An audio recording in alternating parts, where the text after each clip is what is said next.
Perkenalkan, nama saya Aprianto, saya dari Universitas Muhammadiyah Kendari. Kali ini saya akan menjelaskan mengenai bisnis plan usaha ternak ayam boiler dengan dosen pengupuh Ibu Asriani, SP, MSc. Bisnis plan ini saya rancang untuk memenuhi tugas ujian tengah semester saya.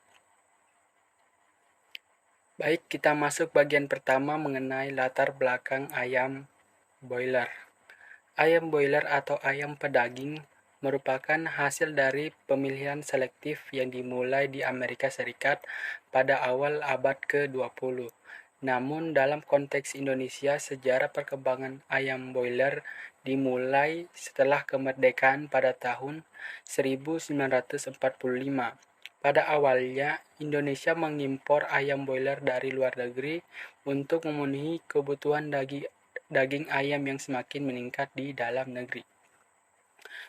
Perkembangan ayam boiler ini lebih lanjut terjadi ketika pemerintah Indonesia mulai mendukung budidaya ayam boiler secara intensif pada tahun 1970-an. Sebagai bagian dari program tersebut mencakup pemilihan dan pengembangan ras ayam yang cocok untuk dengan iklim dan kondisi Indonesia. Pemerintah bekerja sama dengan lembaga riset pertanian untuk mengembangkan ras ayam boiler lokal yang memiliki potensi produk daging yang lebih baik. Seiring berjalannya waktu, beternak peternak lokal mulai mengembangkan ayam boiler yang sesuai dengan kondisi dan kebutuhan pasar dalam negeri. Baik, kita masuk sedikit mengenai gambaran umum ayam boiler. Seperti yang saya jelaskan tadi, ayam boiler juga dikenal sebagai ayam pedaging atau broiler adalah jenis ayam yang telah dikembangkan secara khusus untuk tujuan produksi, khususnya produksi daging. Jadi ayam boiler ini disengaja diciptakan untuk produksi bagian daging. Baik, kita masuk sedikit di sejarah pengembangan ayam boiler. Setelah saya bahas tadi di perkembangan ayam boiler di latar belakang, mungkin saya akan bahas sedikit mengenai awal mula ayam boiler pada abad ke-20 ketika peternak ayam mencoba untuk menciptakan ras ayam yang cepat tumbuh dan memiliki bobot yang signifikan.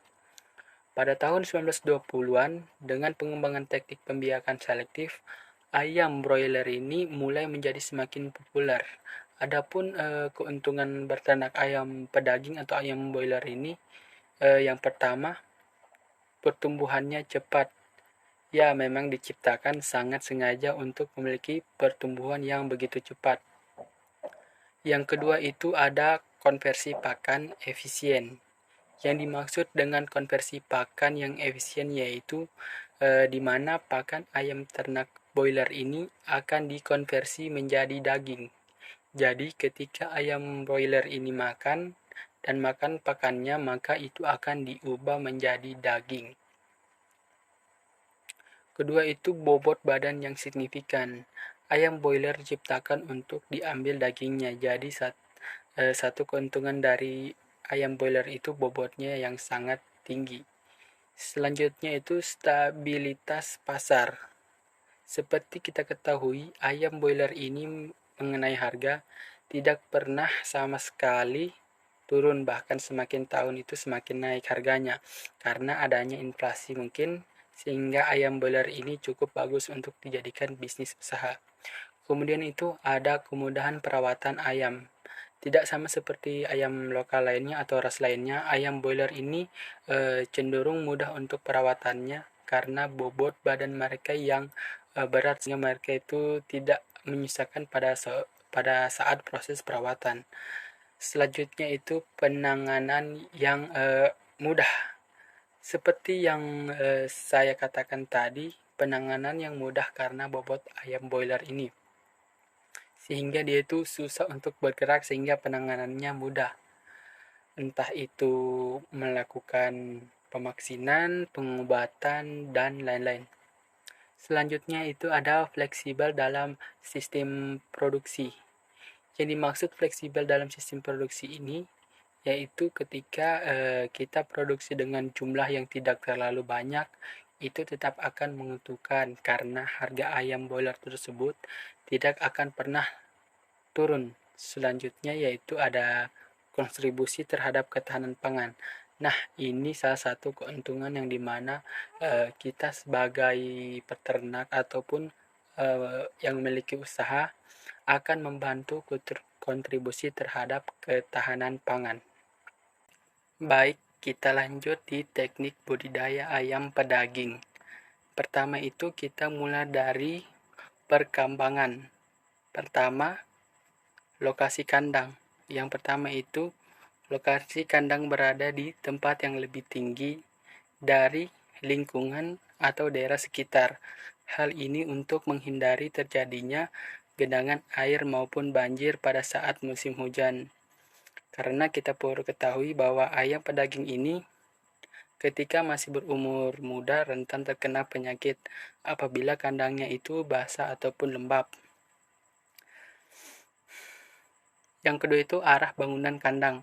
Arahnya itu memujur ke arah barat dan timur, yakni bagian lebar kandang berada di sebelah barat dan timur, dan dengan tujuan agar kandang memperoleh sinar matahari cukup banyak, yaitu atap sebelah timur, yaitu posisi sebelah timur, sehingga matahari sebelum tengah hari itu sudah menyinari kandang.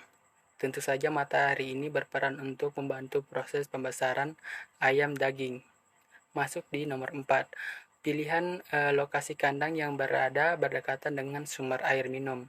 Hal ini penting untuk mengingat konsumsi air minum bagi ayam boiler itu sangat tinggi. Yang kelima itu sebaiknya lokasi kandang tidak terlalu dekat dengan rumah pemilik. Mengapa demikian? Karena kita tahu bahwa ayam pedaging ini atau ayam boiler ini pasti memiliki kotoran. Nah, kotorannya ini juga jangan sampai mengganggu kenyamanan warga setempat. Yang terakhir itu sebaiknya kandang tidak terlalu jauh dari rumah pemilik. Ya, karena seperti kita ketahui bahwa ayam ini memiliki perawatan yang sangat intensif, sehingga apabila terjadi hal-hal yang kita tidak inginkan, bisa kita antisipasi dengan cepat. Selanjutnya ada di tipe bentuk-bentuk pemilihan model kandang.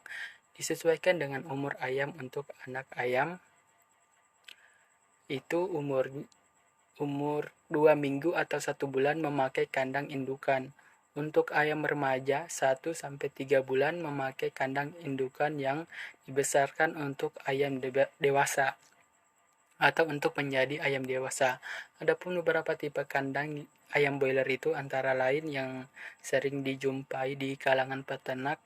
Yang pertama itu tipe panggung tanpa alas kandang. Yang dimaksud yaitu tipe kandang yang dimana kotorannya itu langsung jatuh ke tanah tanpa lagi melalui namanya alas liter. Yang kedua itu ada tipe panggung dengan menggunakan alas liter. Nah, tipe panggung ini yang biasanya tidak banyak digunakan oleh peternak ayam. Biasanya itu para peternak yang memiliki modal yang besar untuk membuat kandang model tersebut.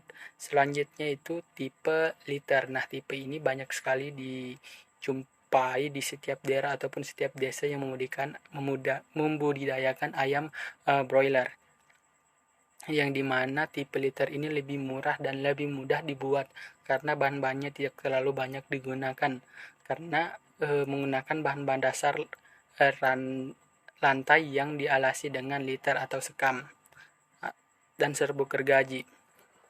Masuk bagian perbandingan. Baik kita masuk di dinding kandang. Dinding kandang ini berfungsi sebagai pengaman dan penghalang atau pengurung ayam yang berada di dalam.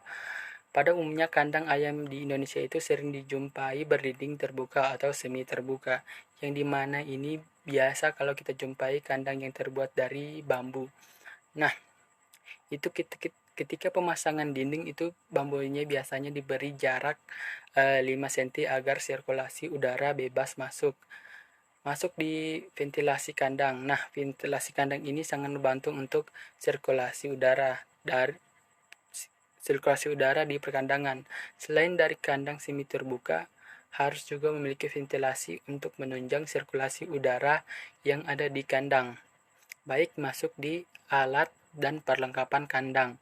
Yang pertama itu alas kandang atau liter. Alas atau lantai atau liter ini harus dalam keadaan kering, maka tidak ada atap yang bocor dan air hujan yang masuk. Walaupun angin kencang, mungkin untuk mencegah terjadinya kelembapan yang ada di atas liter. Adapun bahan dapat digunakan sekam padi atau serbuk gergaji yang dicampur dengan sedikit pasir dan kapur pertanian atau kapur dolomit. Selanjutnya itu ada endokan atau brooder. Tentu atau selanjutnya itu ada endokan atau brother. Endokan atau brother ini adalah kandang khusus untuk anak ayam sampai umur 2 minggu dengan alat pemanas yang ada di dalamnya yang berfungsi untuk indukan ayam. Jadi pemanas ini mengganti indukan ayam. Yang berfungsi itu untuk menghangatkan anak ayam ketika baru menetas. Selanjutnya itu tempat pakan dan minum. Tempat pakan dan minum ini dapat dibeli dari toko yang biasanya menyediakan produk peternakan ataupun pertanian, atau dibeli di full trust shop atau membuat sendiri dari bahan yang mudah diperoleh seperti terbuat dari kayu, bambu, mungkin aluminium atau plastik semacamnya lah. Selanjutnya itu alat pemanas atau penerangan. Alat penerangan kandang dan lampu kandang indukan harus tersedia dalam jumlah yang cukup, disesuaikan dengan jumlah ternak dan luas kandang, yang berfungsi untuk membantu penerangan dan sekaligus menjadi indukan. Nah, indukan ini ya seperti kita tahu tadi itu yang berfungsi untuk menghangatkan anak ayam. Masuk di tahap budidaya ayam boiler. Yang pertama itu pemilihan bibit. Penggunaan bibit DOC sebaiknya berasal dari perusahaan pembibit yang sudah ternama atau berpengalaman di bidang bibit ayam. Adapun yang bibit ayam yang baik dan sehat mempunyai ciri-ciri diantaranya yaitu yang pertama beratnya sampai 35 sampai 40 gram. Kedua itu bulunya berwarna kuning muda dan mengkilat.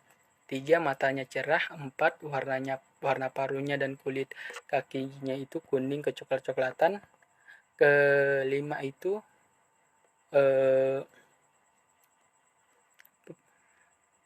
paruhnya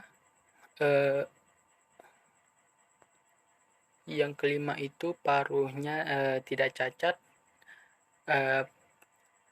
dan pergerakannya lincah. Yang keenam itu tidak memiliki cacat tubuh.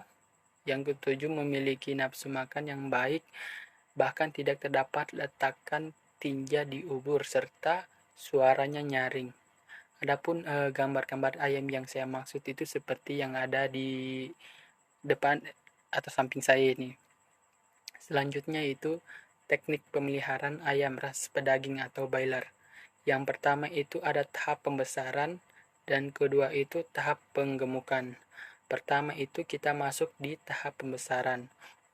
Umurnya itu 1 sampai 21 hari. Adapun minggu pertama hari ke 1 sampai 7 itu pemberian pakan diberikan sebanyak 1,7 kg untuk 100 ekor. Jadi ketika populasi kandang itu mencapai 1000 ekor nanti tinggal dikalikan. Adapun air minumnya itu 1 sampai 8 liter per hari per 100 ekornya. Nanti tinggal dikalikan lagi. Selanjutnya itu minggu kedua itu hari ke-8 sampai 14 hari. Pemberian pakan itu mulai meningkat dari itu 1,7 kilo menjadi 4,3 kg untuk 100 ekornya. Ketika populasi 1000 ekor nanti tinggal dikalikan saja. Adapun airnya yaitu meningkat juga dari 3,1 ke 4,2 liter. Masuk ke hari ketiga itu 15 sampai 21 hari, pemberian pakan itu meningkat dari 4,3 menjadi 6,6 kg untuk 100 ekornya. Untuk air minum 4, liter per hari per ekor per 100 ekor.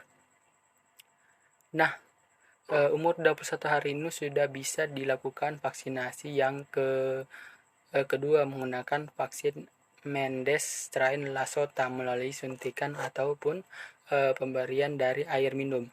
Selanjutnya itu minggu ke-4 dari hari ke-22 sampai ke-28.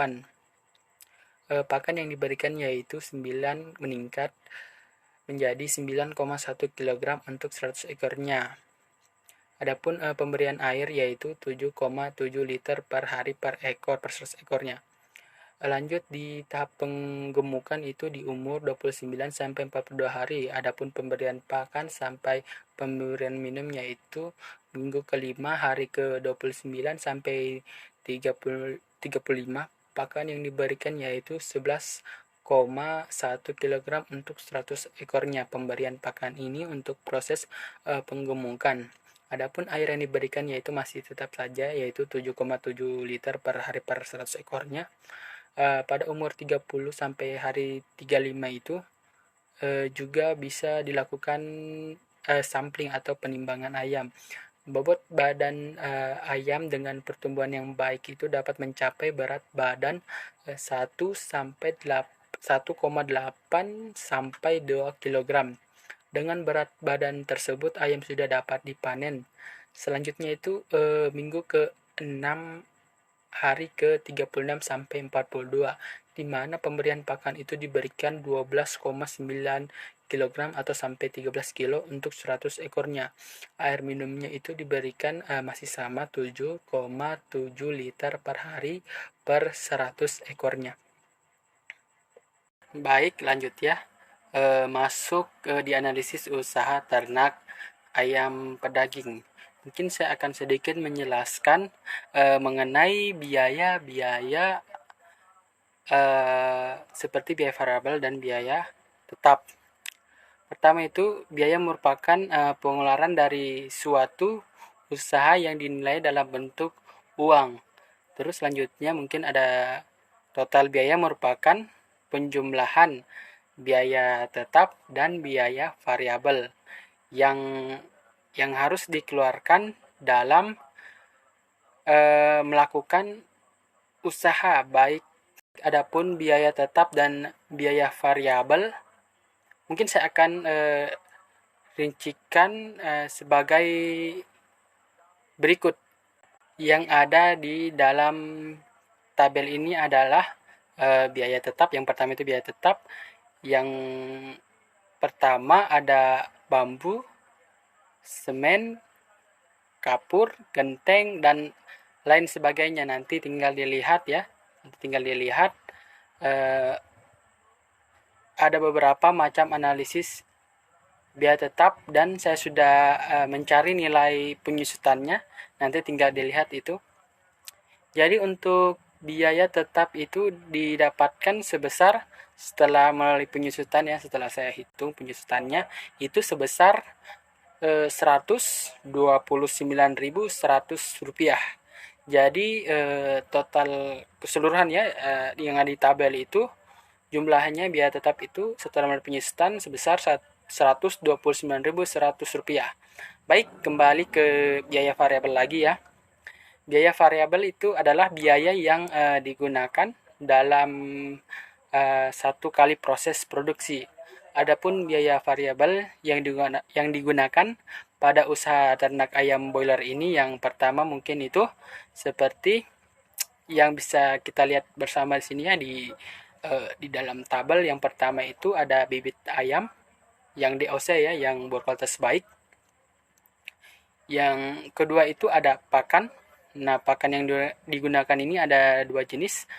Pakan di sini itu ada pakan BRI 21 dan BRI 22. Dan ketika digabung itu sebesar 65 ya, sekitar 60. Nanti dilihat sendiri.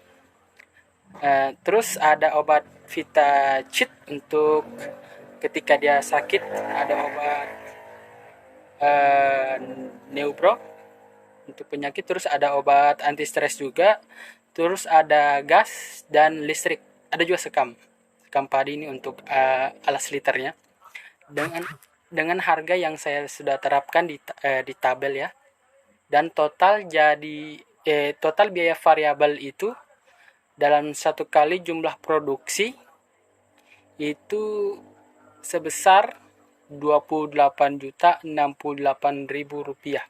Jadi itu biaya produksinya itu sebesar, untuk biaya tetap ya, yang ditambah setelah melakukan penambahan tadi, biaya variabel dan biaya tetap itu sebesar 28.197.100 rupiah. Baik, masuk ke analisis penerimaan ya. Penerimaan itu masuk di penerimaan biaya ayam boiler ini. Saya akan mungkin menjelaskan mengenai biaya penerimaan. Biaya penerimaan merupakan perkalian antara hasil produksi yang diperoleh dengan harga jual. Dalam menghitung biaya usaha ini, itu ada beberapa hal yang perlu diperhatikan, yaitu lebih teliti dalam menghitung produksinya. Adapun total penerimaan dari usaha ini tuh sebesar, ini mana itu populasi produksinya itu sebesar 1.000 ekor dengan harga jual sebesar 60.000 per ekornya, dengan berat itu 1,7 sampai 2 kiloan. Jadi harganya itu 1.000 dikali 60.000, yang dimana itu harga jual itu sebesar, yang dihasilkan itu sebesar 60 juta rupiah.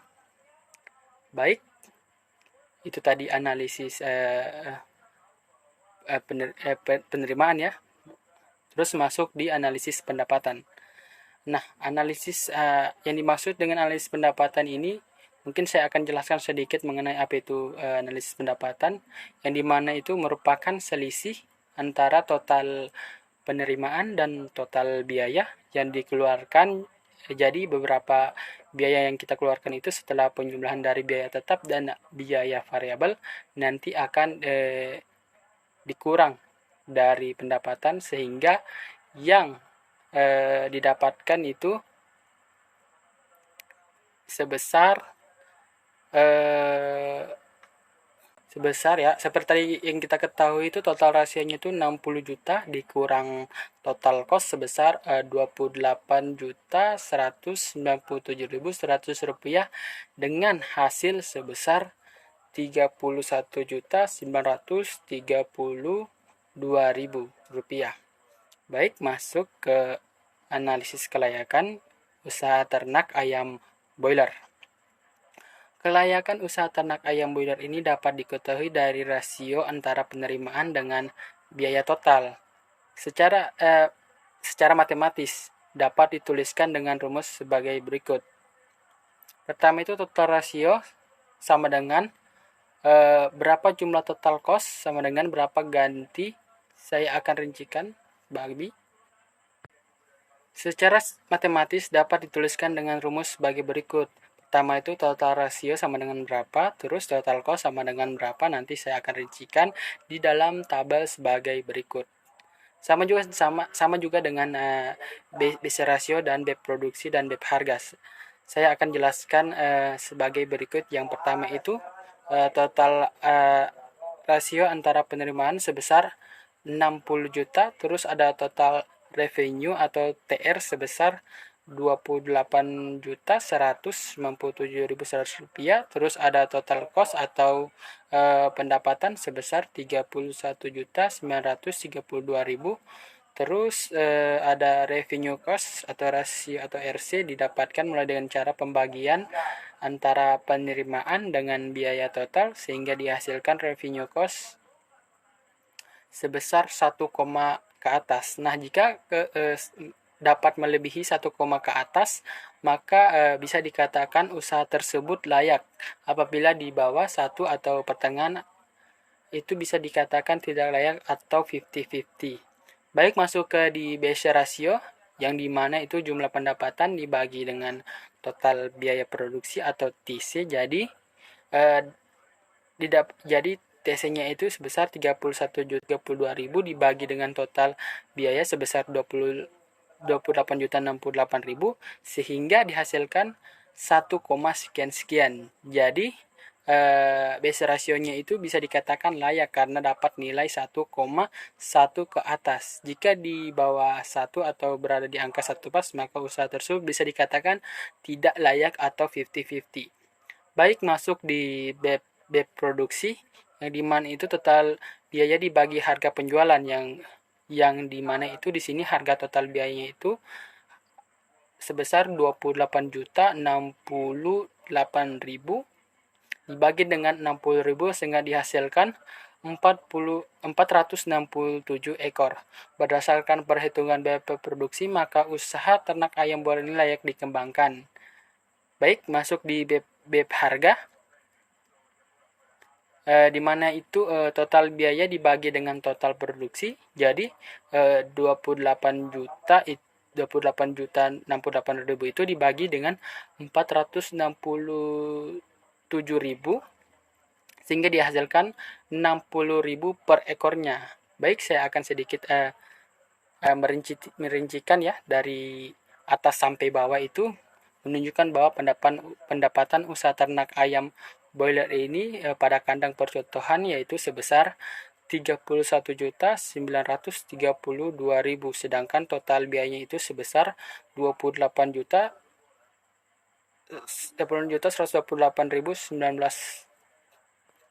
sedangkan total biaya itu sebesar 28 juta sekian-sekian dan penerimaan sebesar 60 juta. Jadi hasil analisis pendapatan ayam broiler ini atau ayam pedaging ini menunjukkan nilai RC-nya tadi yang saya sudah jelaskan sebesar 1,3 ya, sekian-sekian.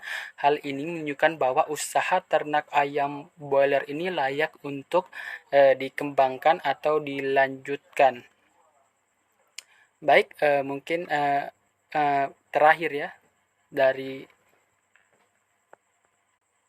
baik, masuk bagian terakhir, kesimpulan dari bisnis plan usaha ternak ayam boiler ini, yang dimana usaha ternak ayam boiler ini memiliki prospek dan peluang serta layak untuk dikembangkan sebagai wirausaha di bidang peternakan dalam upaya mendukung ketersediaan sumber protein di Indonesia dan dalam rangka mendukung ketahanan dan keamanan pangan nasional. Terima kasih, saya Aprianto pamit undur diri.